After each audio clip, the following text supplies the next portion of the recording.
पति की लंबी उम्र के लिए करवा चौथ का व्रत और फिर आशिकी के चक्कर में खुद बन गई पति की मौत। नहीं, मुझे तो नहीं याद है। अक्टूबर का महीना था, करवा चौथ की बात तो है, इतना याद है।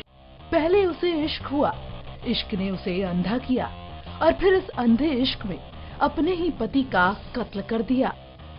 3 साल पहले लखनऊ के मड़िया गांव में शिवा संग शादी कर घर बसाया, लेकिन कुछ वक्त बाद उसका दिल पति के मौसेरे भाई नीरज पर आया।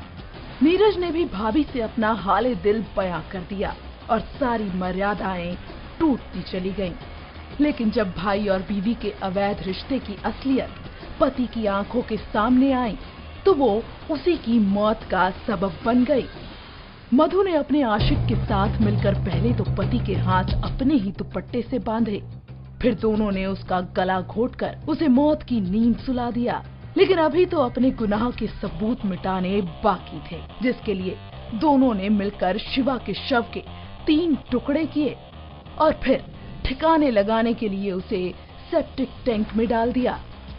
प्यार में रोड़ा बन रहे पति को रास्ते से हटाने के लिए उसे मौत की नींद सुलाया और फिर पुलिस को इस रास्ते में आने से रोकने के लिए खुद अपने पति की गुमशुदगी की शिकायत दर्ज करा दी। साजिश ऐसी कि सब कातिल से ही हमदर्दी दिखाने लगे।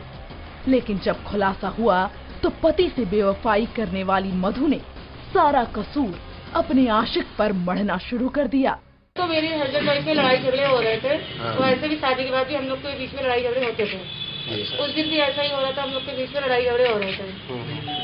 तो जब लड़ाई झगड़ा हो रहा था उसके बीच में नीरज आया था, तो मेरा कह रहा इसको देखते मेरे गुस्सा आ गया मेरे हस्बैंड को, तो उन्होंने मुझे मार दिया। तो मैं बेहोश होकर मैं गिर पड़ी। थोड़ी देर बाद जब मैं होश में आई तो मैंने अपने नीरज से पूछा, नीरज मेरे पास बैठा था, तो नीरज ने कहा कि मैंने कहा कहाँ है मेरा, तो उसने बताया मुझे कि मैंने इससे कर दिया। तो फिर तुमने पुलिस को सूचना क्यों नहीं दी? क्योंकि वो मुझे अपने साथ, इसके बाद मुझे अपने साथी और अपने उसमें रखता था, मुझे कहीं आने जाने नहीं देता था, निकलने नहीं देता था घर से, जिसे पुलिस और रिश्तेदार दिलासा देने में लगे थे। जरा सोचिए, वो अपने दिल में कितना बड़ा राज लिए दुनिया को छका रही थी।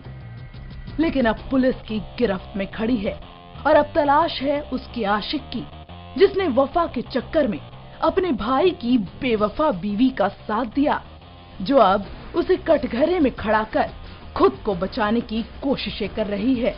तो वो कह रहा है मुझसे जो जो मतलब करवाता गया, मैं वो करती गई।